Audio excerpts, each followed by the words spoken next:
Animals बताते हैं। ठीक है, जंतुओं में किस किस प्रकार के अनुकूलन होते हैं, उनमें ऐसी क्या खास बातें होती हैं जो उनको उस वातावरण में रहने के अनुकूल बनाती हैं। ठीक है, जैसे जंतुओं में 4 प्रकार के जंतु आपने देखे होंगे, जीव जो होते हैं 4 प्रकार के, एक थलचर, जलचर, नभचर, उभयचर। जैसा कि नाम से पता चल रहा है, थलचर ऐसे जीव होंगे जो जमीन पर रहेंगे, स्थल पर रहने वाले जीव होंगे। ठीक है, वो कहलाएंगे थलचर। जैसे कि कुत्ता, बिल्ली, मनुष्य, ये सब प्राणी कहाँ रहते हैं? जमीन पर। नेक्स्ट हमने क्या लिखा है? जलचर, यानी कि एक्वेटिक एनिमल्स। वो एनिमल्स जो कहाँ पे रहेंगे? पानी में रहने वाले होंगे, वो कहलाएंगे जलचर जंतु, यानी कि जो जल में पाए जाते हैं। नाम से आपको आइडेंटिफाई कर लेंगे इनको। नेक्स्ट है उभयचर, वो नभचर। नभ मीन्स होता है आकाश। जो जीव जंतु आकाश में रहते हैं, उड़ते हैं, उनको नभचर कहते हैं। ठीक है, जैसे गौरैया, चील, तोता, मैना, कौआ, ये सब कैसे होते हैं? नभचर। नेक्स्ट है उभयचर, एम्फीबियन। एम्फीबियन कैसे होंगे? जो जल में भी रहेंगे और थल पे भी रहेंगे, वो कहलाते हैं कौन से जंतु कहलाते हैं? उभयचर, यानी कि एम्फीबियंस। अब हम इसमें ये बताते हैं, जो जमीन पर रहने वाले यानी कि टेरेस्ट्रियल एनिमल्स होते हैं, वो किस तरह के होते हैं? आप देखते होंगे एक स्तर पे मैदानी इलाकों में रहने वाले जंतु अलग होते हैं, जो मैदानी भागों में रहते हैं। मैदानी भागों में जैसे शेर है, हिरन है, ये कहाँ पर रहते हैं? मैदान में रहते हैं, जंगलों में, है ना। शेर में आपने देखी क्या खास बात होती है? उसके नुकीले दांत होते हैं, नुकीले पंजे होते हैं, उससे वो क्या करेगा? किसी भी शिकार को इजीली पकड़ लेगा, है ना। इसी तरह से दूसरा, रेगिस्तान वाले भाग में, मरुस्थलीय भाग में कौन से जीव पाए जाते हैं? जो मरुस्थल में यानी कि रेगिस्तान में रहते हैं, जैसे कि ऊंट। ऊंट आपका कहाँ पाया जाता है? मरुस्थलीय भाग में, है ना। ऊंट में ऐसी क्या बातें होती है जिससे वो रेगिस्तान में दौड़ पाता है? बताइए। कोई बता सकता है? बताओ।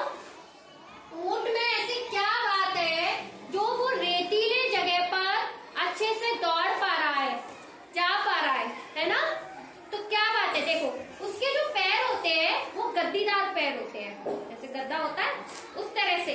तो उसके पैर रेत वाली जगह पर वो मीलों मील वहां पर चल भी सकता है और दौड़ भी सकता है। हम लोगों के पैर, हम चलेंगे रेत में तो धंस जाएंगे पैर, है ना, लेकिन वो चल सकता है। और दूसरी उसमें ये बात होती है कि ऊंट है, पानी पी लिया उसने, एक साथ पानी पी लिया, और उसके पेट में यानी कि आमाशय में थैली होती है जिसमें वो पानी को स्टोर कर लेता है। तो वो काफी दिनों तक क्या बिना पानी के भी रह सकता है। ये उसकी खास बात हो गई, यानी कि वो उस जगह पर रहने के अनुकूल है। मरुस्थलीय इलाके में ऊंट रहने के अनुकूल है। और बात बताइए, ऊंट के आपने देखा होगा, ऊंट का ये ऊपर वाला हिस्सा पीठ पे इस तरह का उठा हुआ होता है, इसको बोलते हैं कूवड़। क्या बोलते हैं? कूवड़। तो ये हिस्सा जो उठा हुआ है, इसकी वजह से इसमें ऐसी क्या चीज है जिससे वो ये उठा हुआ है? बता सकते हैं? कूवड़ में बताएं हम। कूवड़ में वो क्या करता है? उसमें वसा स्टोर रहता है। वसा होता है फैट बोलते हो, तो वो उसमें खाना संचित कर लेता है इसमें कूवड़ में। तो अगर वो 2-4 दिनों तक या काफी दिनों तक वो खाना भी नहीं खाएगा तो भी उसका काम चल जाएगा। यानी कि ऊंट में ऐसी विशेषताएं हैं जिससे वो रेगिस्तान वाली जगह पर भी जिंदा रह पा रहा है ना। वरना हम बिना पानी के 1 दिन 2 दिन वही पानी नहीं मिलेंगे, कैसा लगेगा? गर्मी वाले इलाकों में नहीं रह पाते हैं, है ना। लेकिन वो रह लेता है क्योंकि उसमें स्टोर करने वाली कैपेसिटी है ऊंट में। इस वजह से एक तो गद्दीदार पैर हो गए, कूवड़ हो गया, आमाशय में वसा की वो पाउचेस हो गए, उसकी थैली हो गई जिसमें वो पानी स्टोर कर रहा है। इन खास चीजों की वजह से और दौड़ भी पा रहा है अपने पैरों से, लंबे लंबे पैर है, गद्दीदार पैर है, वहां रेगिस्तान वाले इलाके में दौड़ रहा है, इसलिए ऊंट को रेगिस्तान का क्या कहते हैं? रेगिस्तान का जहाज कहा जाता है। ठीक है, रेगिस्तान का जहाज कहते हैं। ठीक, अगला जैसे एक इलाका अब आ गया मरुस्थली। मरुस्थली, वो मरुस्थली हो गया, सॉरी, पर्वतीय क्षेत्र में पाए जाने वाले जीव जंतु। ये भी स्थल पर ही है, पर्वतीय वाला भी स्थल ही हुआ। पर्वतीय इलाके में पाए जाने वाले जो जीव जंतु होते हैं वो कहाँ पर पाए जाते हैं? कहाँ पाए जाएंगे? पर्वतों पर। पर्वतों पर रहने के लिए उनमें खास अनुकूलन पाए जाते हैं। जैसे वहां के पर्वतीय इलाकों के जो भेड़ें होंगी, बकरियां, पहाड़ी बकरी होगी, वो अलग होगी यहाँ की बकरी से। यहाँ की बकरी के थोड़े छोटे बाल होंगे, लेकिन वहां की बकरी के बड़े बड़े बाल होंगे। ठीक है, और जो उसकी जो स्किन होती है, मोटी चमड़ी होती है, कह सकते हैं स्किन, और उसके नीचे वसा संचित रहता है स्किन में। ठीक है, और बड़े बड़े, जैसे याक देखा है कितने बड़े बड़े बाल होते हैं, इसी तरह से भेड़ कितने बड़े बाल होते हैं। तो वहां पे पर्वतीय इलाकों में रहने के वो अनुकूल है, इसलिए कुछ ये प्राणी जो होते हैं स्थल पे पाए जाने वाले, एक तो आपके मैदानी इलाके के हो गए, मरुस्थली इलाके के हो गए, और एक पर्वतीय भागों पर पाए जाने वाले जीव जंतु हो गए। ये वहां के अनुकूल होते हैं। आपने भालू को भी देखा होगा, बड़े बड़े बाल होते हैं, बर्फ पड़ती है फिर भी इन्हें ठंड नहीं लगेगी, है ना। इनके शरीर को ऑलरेडी गर्मी मिल रही है क्योंकि इनकी स्किन मोटी है, त्वचा जो है मोटी है, उसके नीचे वसा संचित होता है और बड़े बड़े बाल है, इसलिए ये वहां पर जिंदा रह पाते हैं।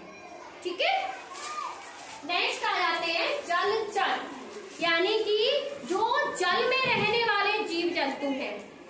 जल में जीव जंतु रहने वाले जैसे कि मछली, ऑक्टोपस। अब मछली का जो शरीर होता है वो कैसा होता है? ये नाव के जैसा होता है, नाव के जैसा, है ना। और इसमें ये पख पाए जाते हैं, पख बोलते हैं इनको, पख, फिन्स बोलते हैं, इंग्लिश में फिन्स कह सकते हैं, पख। और ये इसकी टेल हो गई, टेल यानी कि पूंछ। ठीक, आगे की तरफ इसका मुंह हो गया, मुंह हो गया इसका, है ना, मछली का। तो ये इसमें इस तरह की संरचनाएं, एक तो इसका धारा रहित शरीर होता है, धारा रहित शरीर होता है, और इस जगह पर इसके तलवड़े पाए जाते हैं। तो जब भी मछली, इधर देखें, जब भी मछली पानी में तैरती है तो इस पखों की सहायता से ही तो तैरती है। फिन्स जो पख लगे हुए हैं इसके, फिर पंख नहीं बोलेंगे इसे, पख बोलेंगे, पख। ठीक है, पख, पखों की सहायता से तैरती है मछली। पूंछ भी उसका काम कर रही है तैरने का, और पतवार का काम करती है। ठीक है, पानी को आगे बढ़ती हुई जाती है, और यहाँ मुख से उसने क्या लिया? पानी लिया। पानी के साथ वायु, जो पानी में घुली हुई ऑक्सीजन भी आएगी, है ना, वायु में घुली हुई ऑक्सीजन आएगी, और यहाँ से होती हुई इसके गिल्स होते हैं, ये वाले हो गए गिल्स।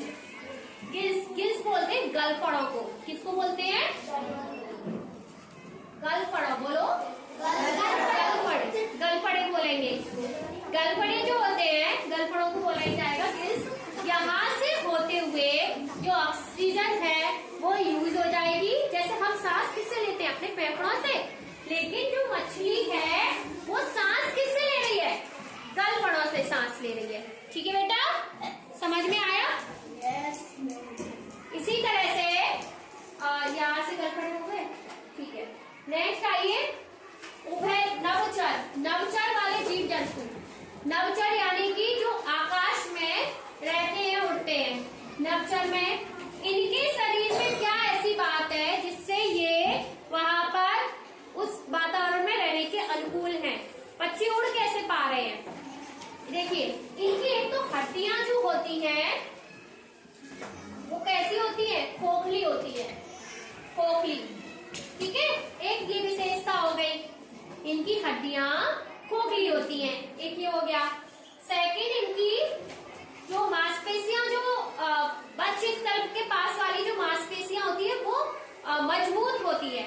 इसकी वजह से ये पंखों को आराम से ऊपर नीचे करने में सहायक होते हैं। और पूंछ जो होती है वो दिशा निर्देश देती है, दिशा बताएगी किस तरफ इन्हें मुड़ना है, किस साइड जाना है, वो पक्षियों की ये बताएगी। ठीक है, तो ये इनकी हड्डियां खोखली और हल्की हड्डियां इन्हें उड़ने में सहायता करती है। और पूंछ इनकी किसका दिशा निर्देशन का कार्य कर रही है, और पंख तो इसमें पाए जा रहे हैं, पूंछ और पंख इसमें उड़ने में सहायता करते हैं। समझ गए? नेक्स्ट है एम्फीबियंस। एम्फीबियंस वे जीव जंतु होते हैं जो जल पे भी रह लेते हैं, जल में, और थल में भी रह लेते हैं, यानी कि जमीन पर और पानी में दोनों जगह पर रहते हैं, वो कहलाते हैं एम्फीबियंस, यानी कि उभयचर। उभयचर जीव जंतु जैसे कि कछुआ, मेढक, आपने बतख को भी देखा होगा। बतख उड़ तो पाती नहीं है लेकिन वो पानी में भी तैरती है कि नहीं है?